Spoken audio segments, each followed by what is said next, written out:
जय श्रीमन नारायण।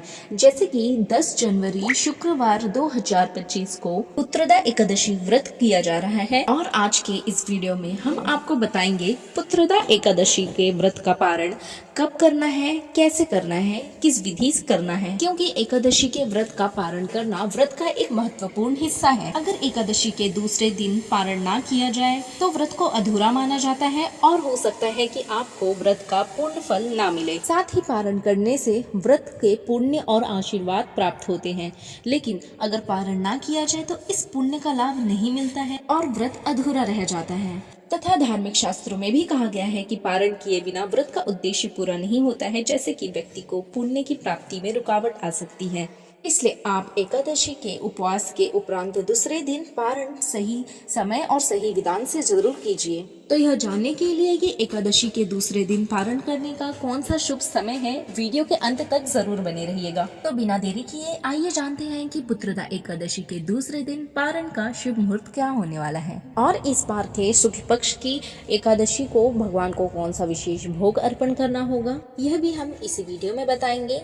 क्योंकि हर एकादशी का एक विशेष भोग होता है जो भगवान को अर्पण किया जाता है। 24 एकादशियों का 24 अलग अलग प्रकार के भोग अर्पण करना होता है। तो आइए जानते हैं इस बार की एकादशी को कौन सा भोग अर्पण करना है, ताकि आपका रखा हुआ उपवास एकादशी का व्रत से भगवान प्रसन्न हुए। और यह विशेष बात हम आपको बता दें, यह दिन भगवान के कश्यप अवतार को समर्पित है। इस दिन भगवान कश्यप के अवतार का पूजा होता है और इस बार साल 2025 में कूर्म द्वादशी 11 जनवरी शनिवार के दिन मनाई जाएगी, यानी इसी दिन पुत्रदा एकादशी के व्रत का पारण भी किया जाएगा। मान्यताओं के अनुसार भगवान विष्णु ने समुद्र मंथन के समय कछुए का अवतार लिया था और माना जाता है कि समुद्र मंथन के समय भगवान देवताओं की सहायता करने के लिए कच्छप अवतार धारण किए थे। यानी इस दिन भगवान विष्णु श्री कश्यप भगवान के अवतार का पूजा का विधान है।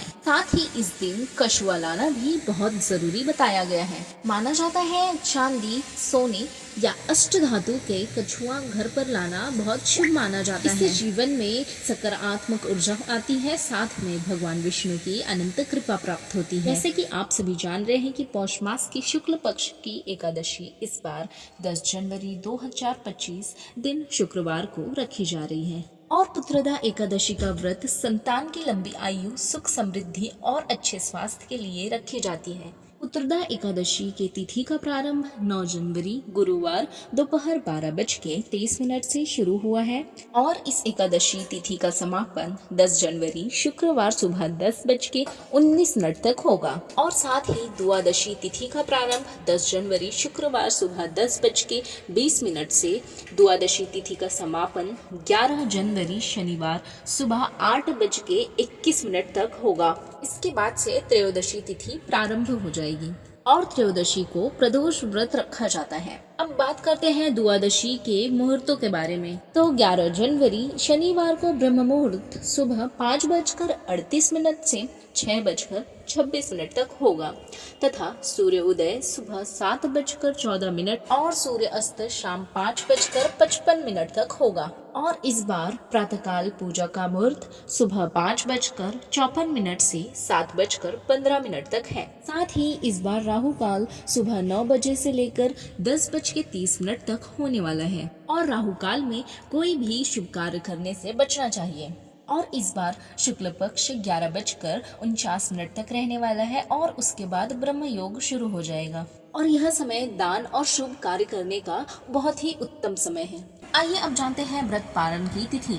व्रत पारण हमेशा शुभ मुहूर्त में ही करना चाहिए और इस बार पुत्रदा एकादशी के व्रत का पारण 11 जनवरी 2025 शनिवार सुबह 7:14 से लेकर 8:21 तक व्रत खोला जाएगा। आप पूजा सुबह भी कर सकते हैं और व्रत पारण के पहले दान पुण्य भी कर सकते हैं, पर जो भी व्रत पारण करना होता है वह मुहूर्त और समय के अनुसार ही करना है। यानी व्रत खोलते समय जब आप अन्न ग्रहण करेंगे तो वह मुहूर्त के समय ही करना है। और द्वादशी के दिन भी भगवान विष्णु की पूर्ण विधि विधान से पूजा करना होता है। द्वादशी के दिन सुबह सूर्योदय से पहले स्नान करें और पवित्र हो जाएं। एकादशी के उपवास का पारण द्वादशी के दिन किया जाता है। इस दिन विशेष रूप से भगवान विष्णु की पूजा और आराधना की जाती है। श्री विष्णु या श्री कृष्ण या फिर आपके घर में लड्डू गोपाल उपस्थित हो तो उन्हें सुंदर तरीके से स्नान ध्यान कराएं, उन्हें पूजन कीजिए, उनको तुलसी अर्पण कीजिए, फूल, दीपक और नैवेद्य भी अर्पित कीजिए। इस दिन संतान सुख की प्राप्ति के लिए विशेष रूप से प्रार्थना की जाती है। महिलाएं और पुरुष संतान सुख और समृद्धि के लिए भगवान से आशीर्वाद प्राप्त करते हैं। पूजा के बाद ब्राह्मणों को भोजन करवाएं या फिर दान दें, दान दक्षिणा कीजिए। इसी तरह की और जानकारियां पाने के लिए हमारे चैनल द ब्रज टेल्स को सब्सक्राइब कीजिए और नोटिफिकेशन बेल आइकन दबाना ना भूलें ताकि सबसे पहले वीडियो का नोटिफिकेशन आप तक पहुंचे। हरे कृष्णा।